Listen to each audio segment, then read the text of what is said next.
আসসালামু আলাইকুম রাহমাতুল্লাহ। আমরা এই ভিডিওতে গুরুত্বপূর্ণ কিছু সাহাবায়ে কেরামের বর্ণিত হাদিস সংখ্যা বর্ণনা করব। এক নম্বর হযরত আবু হুরায়রা রাদিয়াল্লাহু তাআলা আনহু, তিনি হাদিস বর্ণনা করেছেন 5374টি। 5374টি। দুই নম্বর আব্দুল্লাহ ইবনে উমর রাদিয়াল্লাহু তাআলা আনহু, তিনি হাদিস বর্ণনা করেছেন 2630টি। 2630টি। তিন নম্বর আনাস ইবনে মালিক রাদিয়াল্লাহু তাআলা আনহু, যিনি খাদেমুর রাসূল, রাসূল সাল্লাল্লাহু আলাইহি ওয়াসাল্লামের 10 বছরের খাদেম, তিনি হাদিস বর্ণনা করেছেন 2286টি হাদিস।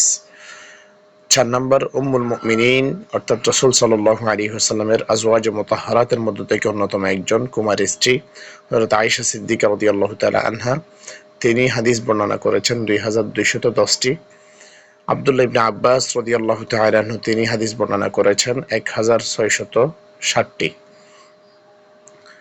জাবের ইবনে আব্দুল্লাহ রাদিয়াল্লাহু তাআলা আনহু, তিনি হাদিস বর্ণনা করেছেন 1540টি।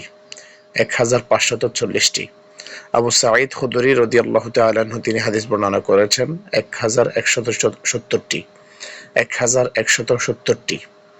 আব্দুল্লাহ ইবনে মাসউদ রাদিয়াল্লাহু তাআলা আনহু, তিনি হাদিস বর্ণনা করেছেন 848টি। আব্দুল্লাহ ইবনে মাসউদ রাদিয়াল্লাহু তাআলা আনহু, তিনি হাদিস বর্ণনা করেছেন 848টি। আব্দুল্লাহ ইবনে আমর ইবনে আস রাদিয়াল্লাহু তাআলা আনহু, তিনি হাদিস বর্ণনা করেছেন 700টি।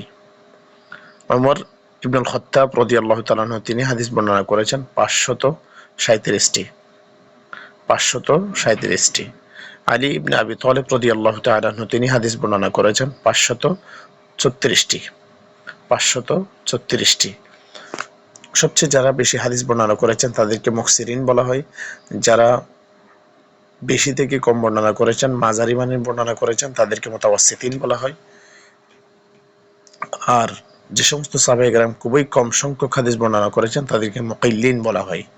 আশা করি সবাই বুঝতে পেরেছেন। আসসালামু আলাইকুম ওয়া রাহমাতুল্লাহ।